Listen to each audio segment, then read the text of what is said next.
The acting, really hard for me. Justin Papineau. Filming is a lot of sitting around and waiting. So whenever I get to actually do something, I want to be able to do it. The nude scene wasn't really supposed to be a nude scene until someone showed me a picture of, you know, soldiers bathing in World War I, one of his ancestors, and it was just, you know, white bums as far as the eye could see the whole way down the beach. I said, well, you know what, if that was what they did, then that's what I'll do.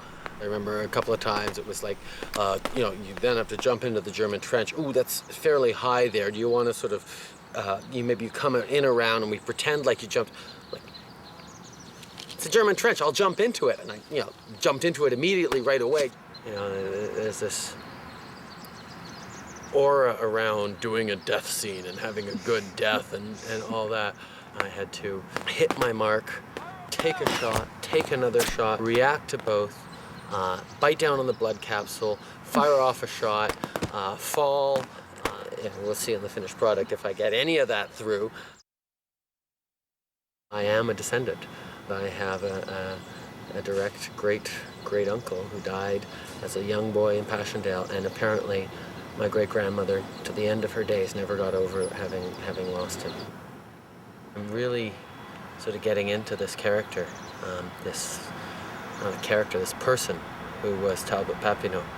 I just really genuinely have a real sense of history right now. I mean, he was here and he knew with the same certainty that I know right now that he was going to die. Je crois que Brian m'a choisi justement parce que lui, sa vision de ce qui était Talbot ressemblait pas mal à la vision qu'il avait et que j'ai de moi-même.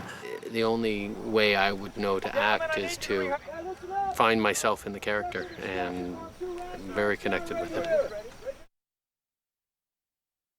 Justin, what's with the fucking mustache? There's a connection, you know, law enforcement officers and military and people with mustaches. There's a bit of a, you know, a little bit of a club, a boys' network that you can sort of, you see it sort of knowing winks and nods every now and then that sort of come in.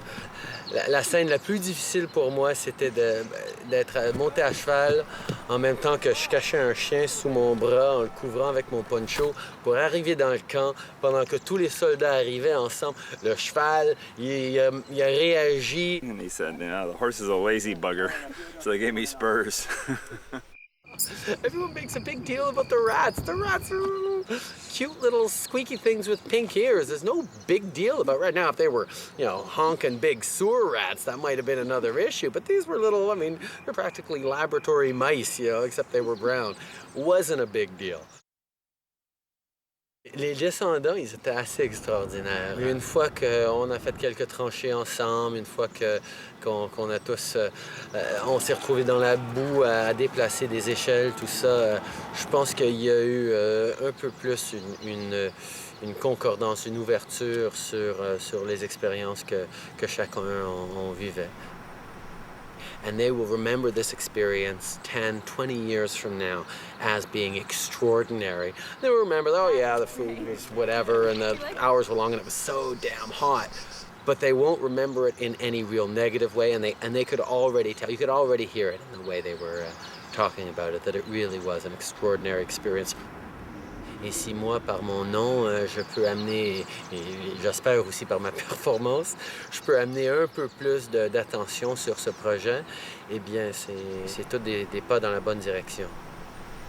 Comme Talbot l'a tout à fait dit, on s'est trouvé en tant que pays, en tant qu'identité, en tant que nation canadienne, française et anglaise.